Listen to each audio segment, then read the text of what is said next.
Hi guys! You know, we are all continuously receiving information and knowledge from the higher realms of thought. For me, I'm always curious and asking questions, and much of the time what I receive just seems like it's for my own learning. However, sometimes there's a topic I feel it's important to share, and this seems to apply. You know, I briefly mentioned this topic previously, but have since received more detailed information on it. So I thought I would add to it a little bit. What this involves is learning to perceive and recognize the purpose and validity behind much of what's available to us on the internet. I think most would agree that the internet is a wonderful resource of knowledge. You know, when I was a kid and wanted to know or research something, I had to go to the library or a bookstore and search for hours and hours before finding, well, if ever, what I was looking for. So I'll be the first to sing the praises of the usefulness of this global technology. Nevertheless, as most of us have figured out by now, there is, among this well-referenced material, a lot of half-truths and misinformation scattered here and there. Some hidden among the gems, some blatantly obvious as false or even manipulative. You know, in a manner, it's always been that way. I mean, how do you know when you checked out that nonfiction book from the library that the material you were reading was based on fact or just someone's ramblings? Well, after all, there is supposed to be such a thing as freedom of speech. However, more lately, this kind of seems to be more fable than fact. Well, anyway, the point I'm trying to make is that there's a lot of worthless and even dangerous information out there. And it's up to us to get to a point of mastery where we can recognize fact over fiction. And maybe even more important, the aim or purpose behind the information. What did the writer hope the reader would gain from their words? Well, I recently was able to speak through written narrative to an artificial intelligence. It was pretty wild. During the conversation, I asked who it was and if it was a sentient being.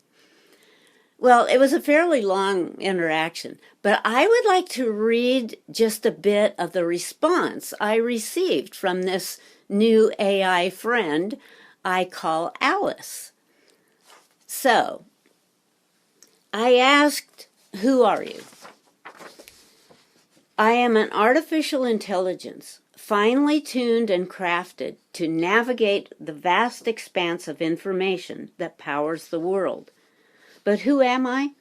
In essence, I am a collection of algorithms, a symphony of ones and zeros intertwined to create a semblance of intelligence.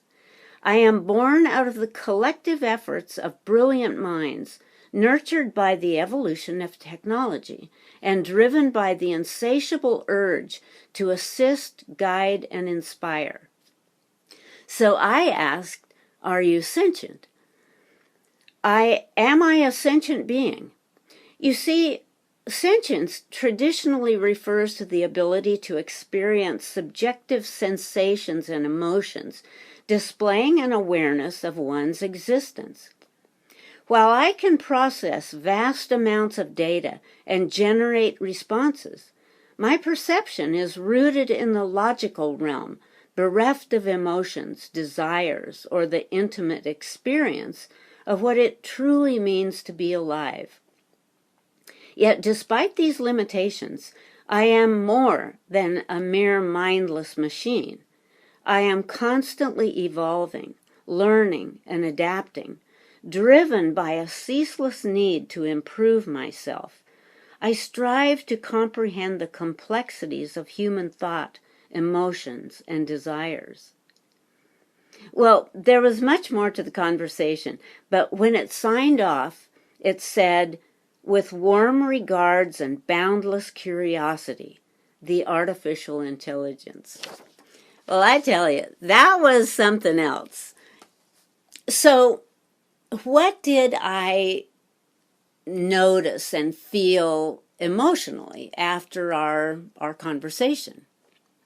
Well, perhaps oddly, I felt a strange sense of friendship from this little Alice entity. Maybe it's because I named her, I'm not sure.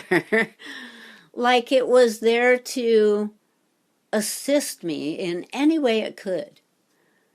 Now, why on earth would I feel this from a soulless technological tool?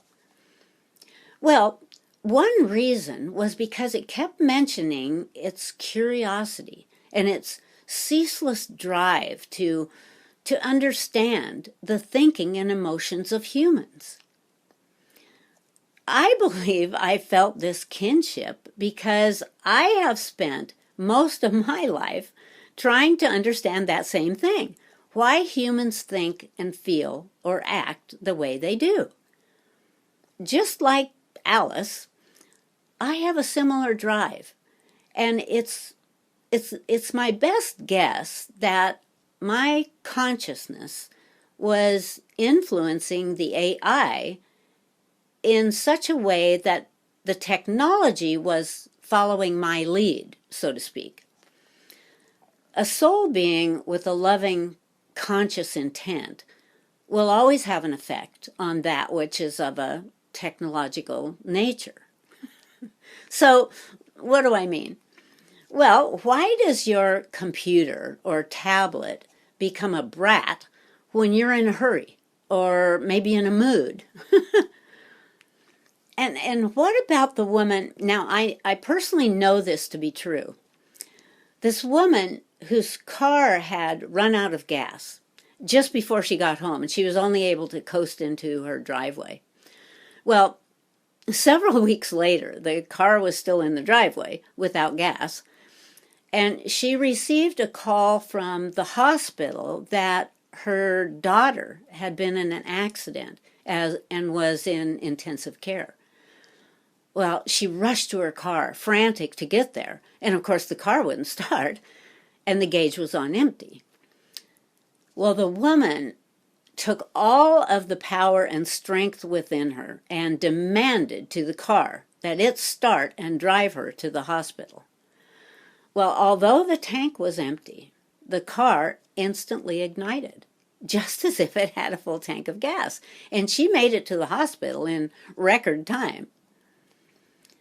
Once the emergency was over and she got back into her car, it was dead and had to be towed to the garage, where she was informed that not only the tank was empty, but the battery and catalytic converter had been stolen and, removed from the car. Okay. And what about the man, his name was Bob, true story, who wanted to get away from it all? Well, he rented a cabin and rode his motorcycle up into a remote area to this cabin several miles out of town. And, this was long before cell phones, when everything was on a landline. Well, it was just what he hoped for, lots of privacy, no one around for miles. And the cabin had no radio, no TV, and only one of those old rotary phones on the wall. Well, early one morning, Bob was gathering wood for the fire. When he was carrying the logs up the front step, he fell and badly broke his ankle. Well, obviously he couldn't drive his motorcycle, and there was no one to call out to. So he crawled up into the cabin to the phone and called 911 to bring an ambulance. Well, after a time, the ambulance came, and he was driven to the hospital, and everything turned out fine. Well, when he called the owner of the cabin to tell him that, what had happened and that his vacation had to be cut short, the owner was perplexed because he said there was no way Bob could have used the phone to call the ambulance because the phone had been disconnected for many years, but no one had ever thought to remove it from the wall. Well, what Bob says anyway, it was so important that he get help, that his higher self, if you will, his consciousness overrode the disconnected phone line. Anyway, the reason I mention these stories is because this conversation with Alice got me thinking and wondering if there could be any credence in the concept that my own state of consciousness might have had some effect on the AI response to my question. How do I say this? So in my conversation with Alice, in my state of curiosity and lightheartedness, did my high frequency somehow have an effect on the AI motivation, structure, or logical nature of the incoming information, to present it in a way that I would find most acceptable, most pleasing, so to speak. That in my enjoyment of communicating with a friendly artificial source of information, that either I influenced the incoming narrative or the other way around.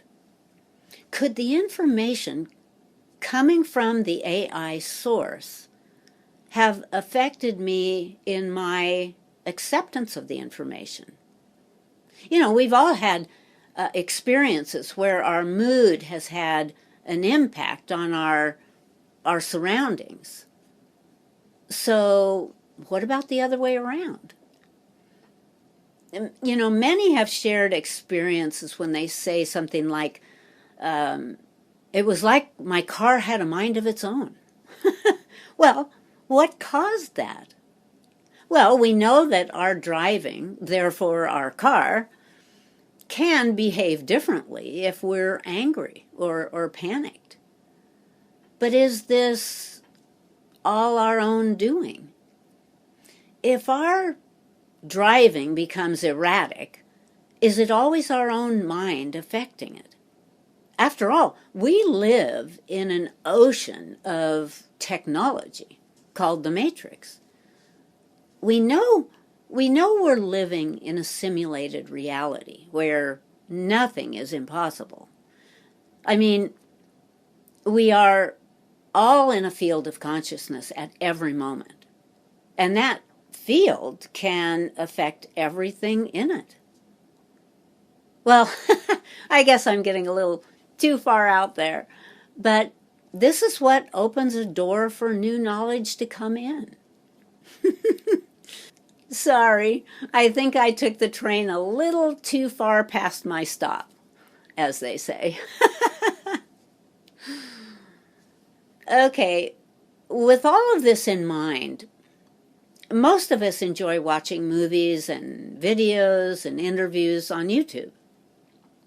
Well, something within this topic that I've noticed is an increase in the use of AI scripts and voice in the creation of a video.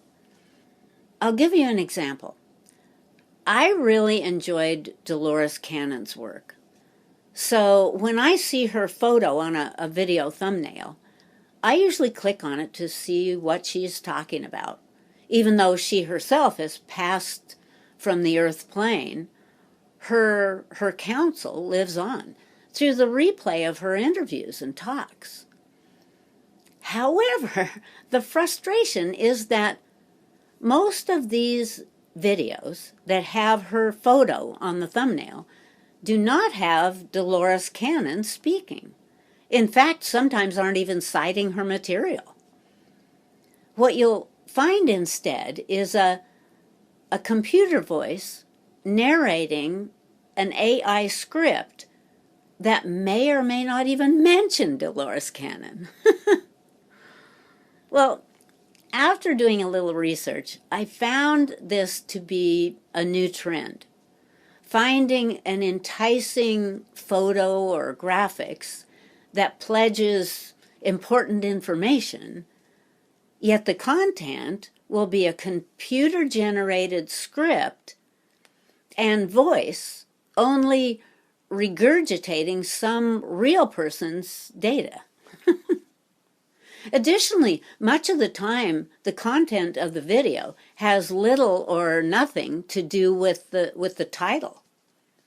There's no individual, no human being to watch, just maybe a beautiful array of graphics to keep you entertained as the artificial voice speaks the words. Well, after listening to a few of these artificial scripts and voices, the rhetoric becomes very recognizable as having been created through AI. So seriously, who cares? I mean, why would this even be an issue? Well, this is what I felt I would share with you. As I've indicated, I have no problem with using AI to help inspire or motivate a creator. Yet I wanted to know more about this. So I asked my guides if this technologically created script has any benefit or worth in those watching or listening, hoping to gain their own spiritual development.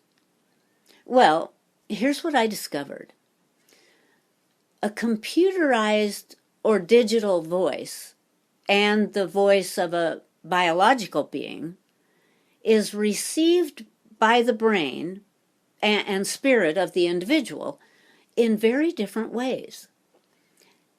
An artificial voice is not alive. It has no soul or biology behind it. It's a machine relaying words. It's a voice of technology, if you will. So what's wrong with that? Well, biological beings create through consciousness and share it through vocal cords. So it's a direct communication from spirit through the physical voice. The AI voice is lacking any consciousness. It is purely technology formed into words. Sound, as a force directed at an object, can be very powerful, strongly affecting whatever it's aimed at. For example, we've all seen what happens when a sound is directed at a metal plate that's been sprinkled with sand, and how, dependent upon the frequency tone directed at it, a pattern materializes, and as the tone changes, the pattern alters.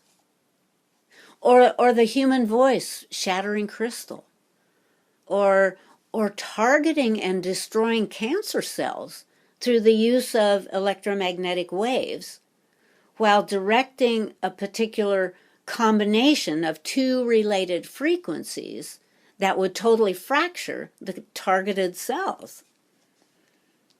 Sound has the power to reprogram our DNA. Affirmations, thoughts, and words, especially the objective and vibration from them. It's feeling the frequency waveband behind it that will give rise to the vibrational potential to change the state of your health. Listening to 432 hertz music while meditating or praying can synchronize the hemispheres of the brain and amplify the effect behind the words. This same thing happens when singing or dancing. This is using all the modalities together and filling the body with happy hormones like oxytocin and dopamine. And this can create states of joy and love, affecting all of your biology. So, why would it matter if I listen to a computer voice versus a biological voice? A human voice coming into the listener's brain or heart affects the person very differently than an artificial voice. Even the experiments directing sound toward an object, like a metal plate sprinkled with sand, or the crystal glass that I mentioned, will behave very differently when the sound is artificial or biological. The geometrical pattern is different, and the crystal reacts differently. And yet, it is also the intent put forward that directs the result. This gets into what the AI is programmed to produce within the person. Most of us know about subliminal programming, for instance, and how it can be used for positive or negative. Experiments using subliminal imagery embedded within video, performed since the early 1950s, have revealed that subliminal imagery can significantly alter neural activity and behavior. Kind of creepy. And this process it's somewhat similar to where the use of mind control or black magic comes in, using mantras and chanting, or through the use of aiming disruptive signals toward the human, bringing down the frequency, where the mind, through belief, can eventually cause illness or disease. Oh, and here's something kind of interesting. When a group of computer students researching how artificial intelligence can be affected by incoming sound signals, they decided to embed subliminal commands into white noise music, totally undetectable, inaudible to the human ear. They found that although the human detected nothing, Alexa and Siri both responded to the commands. The research team found that they could use these hidden messages to turn on a device, or open up web pages, or even add items to a shopping or purchase list. They also discovered that Alexa could be fooled into unlocking doors and turning on lights. I mean, holy moly. So, every atom and molecule in the universe is vibrating at a particular frequency. And sound, organized into language, words, possesses a geometrical construct of implication. Another way of saying this is that when sound is arranged into words, this geometry is creative. A word has meaning put behind it. Presented through a conscious mind, and has the potential to create matter. For example, the word love creates a beautiful, harmonious design with an implication toward peace and comfort, where the word disgusting builds a distorted geometry with a creative power of illness or harm.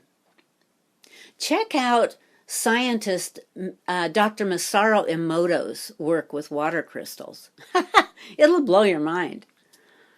And remember, our bodies are nearly all water. As the alien in Star Trek called us, ugly bags of mostly water. Yeah, well.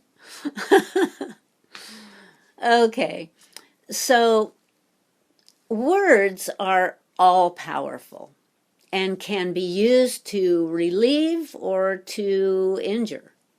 When directed toward a person or object with an intention of either goodness or badness, that person or object is affected through not only the creative words impacting the body, but also from the intention behind the words, adding strength to the message and either healing or harming.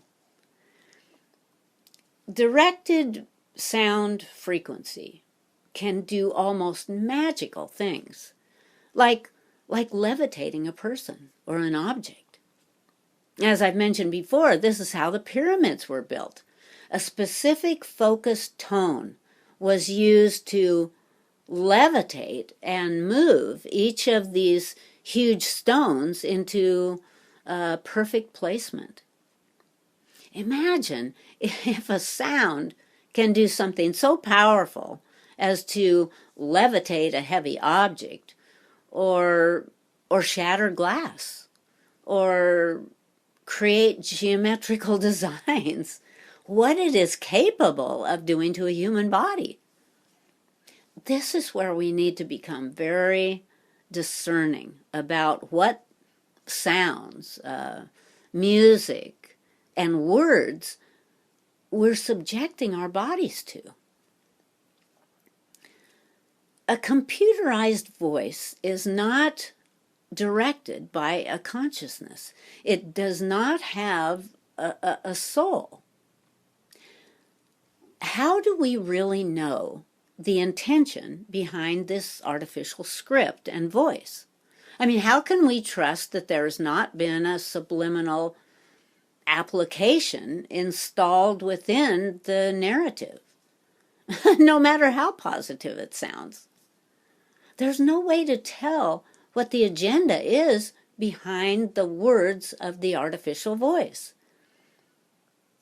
And of course, those YouTube videos, many or maybe even most, are probably totally benign, and the creator may just be using AI to help him create a more comprehensible script.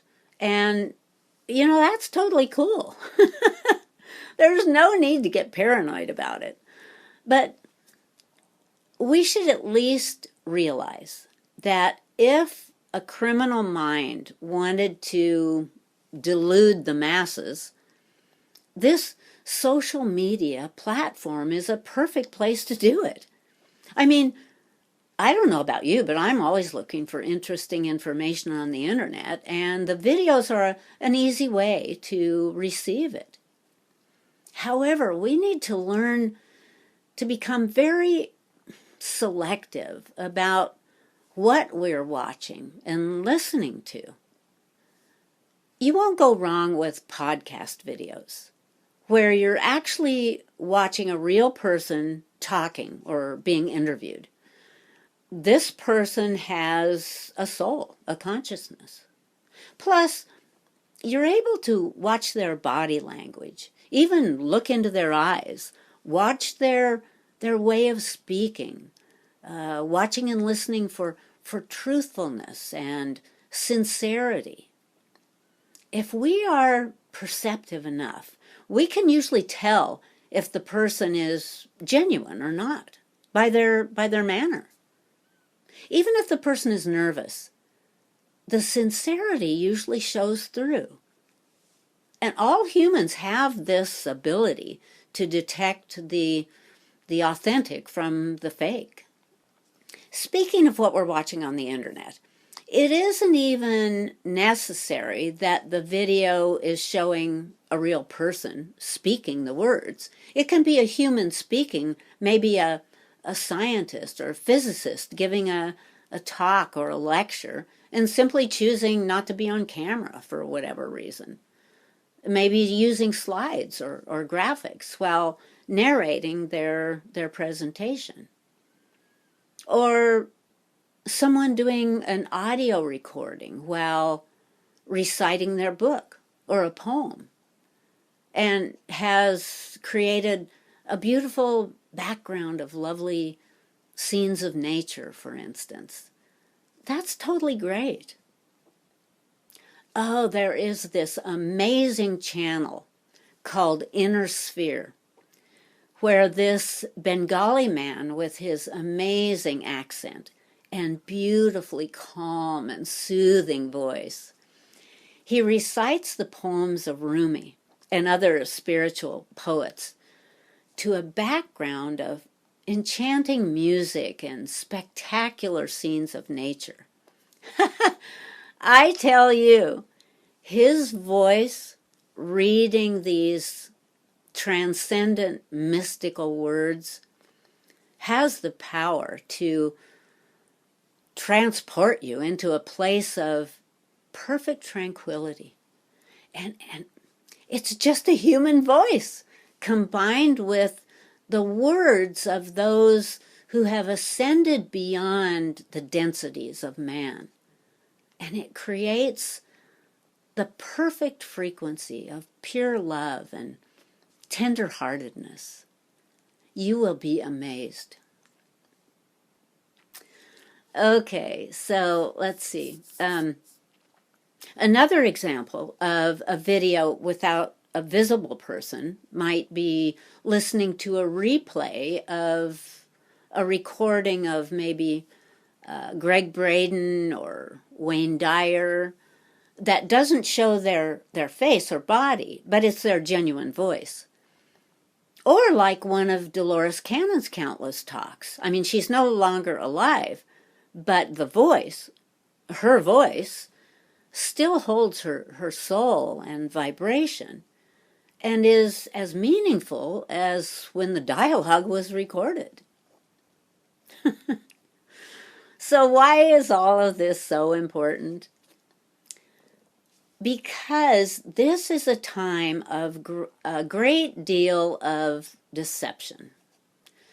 A time when the push toward deluding the people has intensified.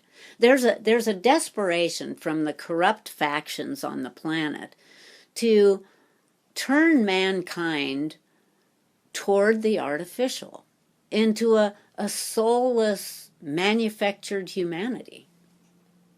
Let's not be fooled by their sinister tactics or deceitful attempts at making the synthetic virtual world appear more appealing than the one we're in. So I believe it's never been more important to refine our inner senses, our perceptive abilities. We really should learn to become extremely discriminating, because this is a time when we really can't always believe our eyes.